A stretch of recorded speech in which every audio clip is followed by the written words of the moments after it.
this example, we will record the time-resolved emission spectrum of tryptophan.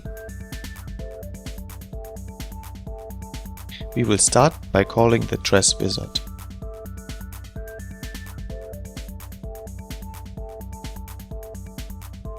The first step is to input the sample name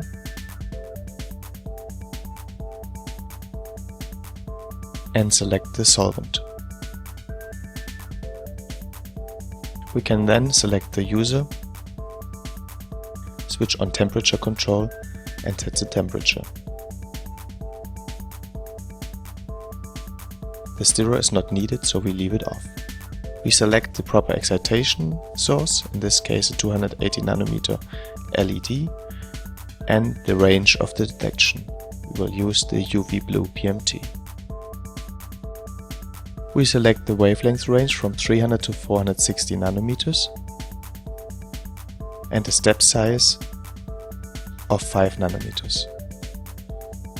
Our time-resolved emission spectra will consist of 33 steps. We then proceed to optimize the parameters.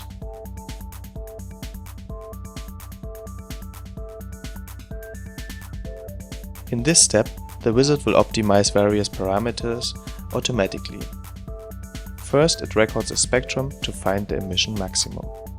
Once the spectrum is recorded, it will move the monochromator to the maximum and optimizes various TC-SPC settings, like repetition rate, monochromator slit width, and so on. When the optimizer has found the best settings for the sample, we can proceed to record the time-resolved emission spectrum. We here get a warning that the highest laser repetition rate is still too low. This is because the fluorescence decay is already finished after roughly 50 nanoseconds. Therefore, we could go with a repetition rate of 20 MHz. The here used 280 nanometer LED, however, only supports a repetition rate of up to 10 MHz. This only makes the acquisition process somewhat slower than it theoretically needs to be. Since we can however not remedy the situation, we will ignore the warning and proceed. A first decay is recorded, and before actually starting the measurement, the wizard suggests an acquisition time, and it also gives us the opportunity to tweak this time. Here it suggests as an integration time of 30 seconds, which will leave us with a measurement time of below 20 minutes. If we are happy with the settings, we can start the acquisition. Now the wizard records decay histograms for the wavelength range that we have selected. We can monitor the progress of the experiment via the display here on the left, showing the momentary measuring conditions as the wavelengths at this time. For comparison, the most intense and the least intense decay is shown together with the decay being acquired at the moment. The bottom panel shows the emission spectrum as we proceed through the wavelength range selected previously.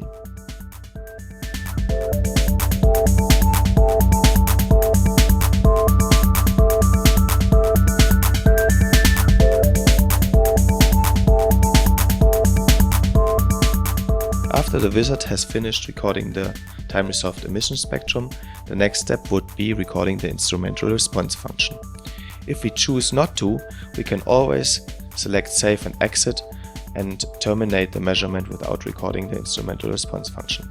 Here, however, we will record the instrumental response function, so the next step will be setting up the conditions for the instrumental response function measurement. The wizard automatically moves the sample changer to position 4, which contains a cuvette with a Ludox solution. During the optimization process, the wizard here leaves most of the settings untouched. The only element that is adjusted during this step is the emission attenuator.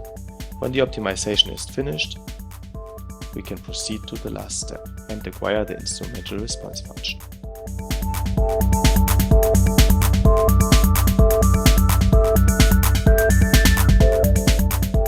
Finally, we select to save the acquired data and exit the wizard.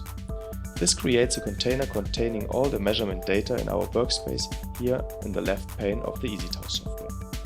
To analyze the data, we simply select the container and launch FluoFit by pressing the FluoFit button.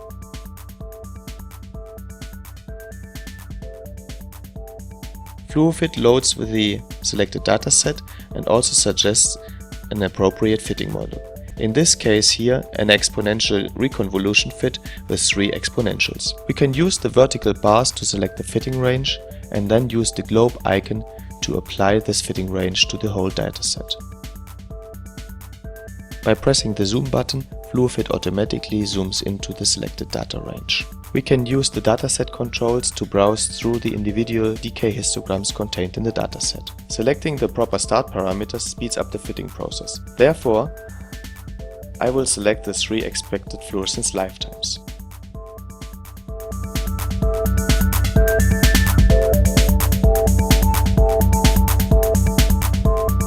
I also select these 3 components to be global fitting parameters. This means that these 3 fluorescence lifetimes shall be present in every single one of the 33 acquired decays. We will leave the rest of the parameters to float freely and individually.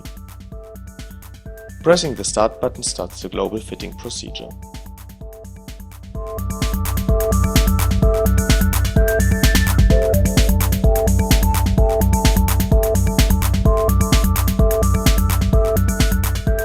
After the fit has finished, we can browse through the dataset and judge the fitting quality based on the residuals displayed for each of the decay curve of our dataset. Finally, we can also plot the evolution of selected non-global parameters as they change with the wavelength. Here we select the intensities of the 3 exponentials.